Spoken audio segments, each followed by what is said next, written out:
25 ఎకరాలు 30 ఎకరాలు ఉన్న రైతు కూడా ఇవాళ రాజధానిలో తినటానికి తిండి లేదు, పిల్లల్ని చదివించుకోవడానికి డబ్బులు లేవు.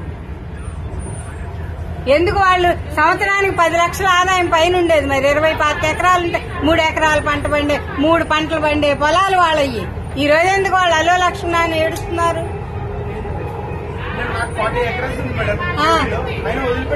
మరి అదే మరి పెడతారు.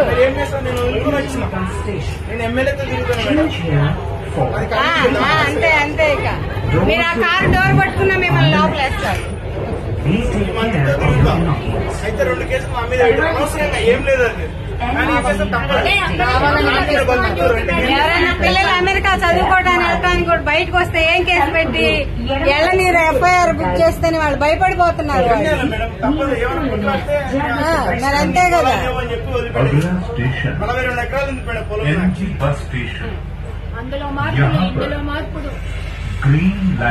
మనము ఆస్తులు కొనుక్కుంటే మన ఆస్తి పేపర్ వాళ్ళ దగ్గర పెట్టుకుంటాం.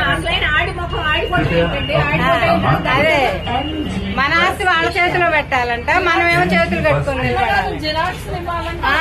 మనకి జిరాక్స్.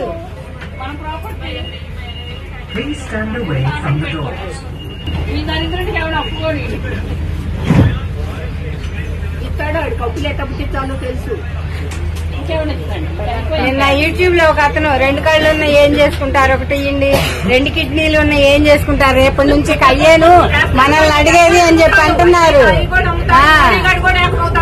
అదే హిందూ ధర్మం అది ఏమీ ఉండదు. మోడీ తిరుపతిలో నిన్ను ఘోరాలు జరుగుతుంటే మాట్లాడితే హిందుత్వం ఆయన చచ్చినాడు. మోడీ గారు ఆడు మొదలైపోవాలి ఆడైతే కానీ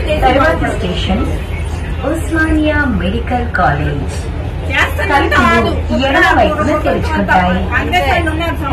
ప్రాణాలు అర్పించాడు. ఇదేమో అర్పించాడు టీబెడ్ అమ్ముకునేవాడు. మంద తప్పు ఎన్నుకోవటం, అది మనం చేసిందే తప్పు, మనం అనుభవిస్తున్నాం.